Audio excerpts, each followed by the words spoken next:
Hey, so we got another battle for you here today against what am I trying to say? Oh yeah, we're playing Knight. We're playing Knight, guys. Isn't that awesome?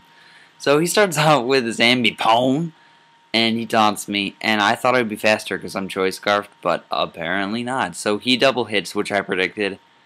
I go out to It's Not Easy Being Brown, my Don fan. I go for the earthquake, trying to kill it, but he switches out to Lax slash me, and I do not take that like a pro. I take that like a paper bag takes scissors, and that's a terrible analogy. I'm sorry, but I'm just gonna go with it because I'm tired. It's 3 a.m. So anyway, he brings out his Don fan. He goes for the ice shard. He gets the crit, which is kind of annoying, but meh. I go for another earthquake, take it out. That thing's gone. Don't have to deal with it. It wouldn't have been that hard anyway, but I'm just saying, don't have to deal with it. So I bring in Houdini here. This turns out to be the wrong play because I was thinking that I could take this low kick or a double hit, and I cannot. I take it really badly, in fact. So I almost get taken out with Clefable there, but it was key for me to keep Clefable alive because I was thinking I'm faster than Snorlax. If I can bring Clefable in on Snorlax, maybe I can soft boiled up later. So I kept it alive, and that was really helpful in the end. So instead, we go out to Symmetry, who sets up rocks as he switches, which was big because then Zard is pretty much taken out of the game. With the Stealth Rocks doing 50%. So I take this time because I have really nothing to do against Milotic, and Drapion is not too useful in this battle. I can just foresee it not being useful because I'm that cool. Not really. But, so basically he's going to surf me down, and I'm going to set up 2 layers of Toxic Spikes. Sorry. Toxic Spikes.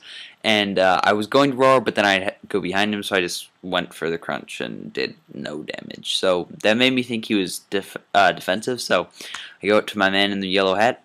Calm Mind. I actually completely expected the Toxic, but that's okay because I have Rest on this thing, so I'm not worried. It's basically just not going to allow me to not use Rest. Yeah, that made sense. Double negative. So, he goes out to Lax now, who, at the time, I didn't know that it was specially defensive. So I was thinking, oh yeah, I know it's usually specially defensive, but not like all-out EVs. So it probably can't take this. I think am I +2 or +1 right now? I'm either +1 or +2 special attack. It probably can't take it, but it can, of course.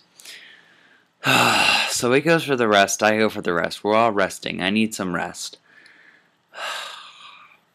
He goes for Body Slam, and it did nothing on the Sleep Talk. So I take a big risk here. I go in on the Sleep Talk. He gets Curse. If he had gotten Rest there, this game is a lot easier for me, but he got Curse, and that's anything is better than Body Slam because I'm able to get off this superpower, which was a key play in the game. That was a huge risk, and it paid off. We were talking about that risk, and he actually forgot that it was on his last turn of sleep. So he accidentally used Sleep Talk, which was actually nice too, because then I get to use Superpower as he switches to Zard and take it out. So now he's coming in with Milotic, and I'm obviously expecting the Surf. So he goes for it, which is expected, but I didn't really have anything to take it, so instead I went to Symmetry. And I triggered the Choice Scarf, which was good because now it doesn't have Leftovers 1. And it's funny because it turns out if it had leftovers, I lose. So that trick was key. That was like probably key play number 2 if I had to label them. And then I go out to Not Easy Being Brown as he goes into Ambipone. And I went for Ice Shard, but he had Fake Out, which I knew and I didn't really care at that point. So I was just tired of switching. So I go out to KFC, but I don't really go out to KFC.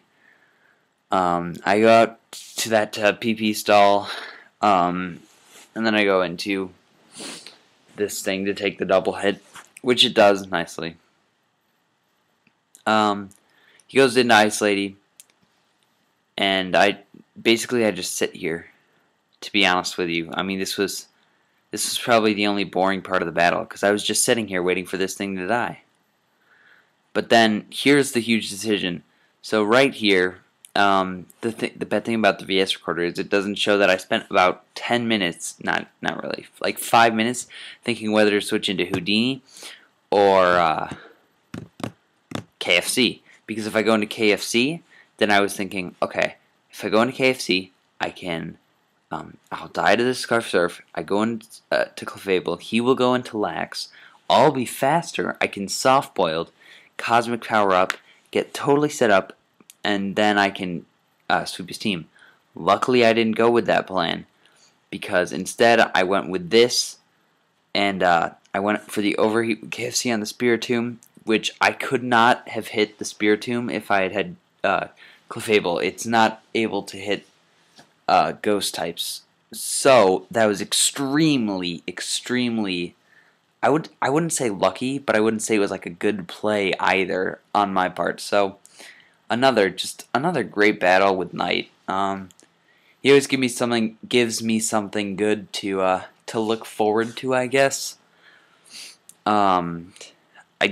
It's always close between us. So like I said, I told you you'd see more of him, and he said I'm calling this redemption attempt 1 because I've actually been, I don't know my exact record is, but I'm I'm like 5-0 against him, and so he feels the need to get redemption and beat me at this. So he keeps getting closer every time, so I'm a little worried. But yeah, basically the plan is he's gonna be able to battle me tomorrow. I'm posting this vid tonight this morning. He's gonna battle me tonight, technically. But yeah. So again, game night. This is my last battle for now. Maybe in the next couple days I might have one. I don't really know, but you'll find out when you see it. So I'll check you guys later.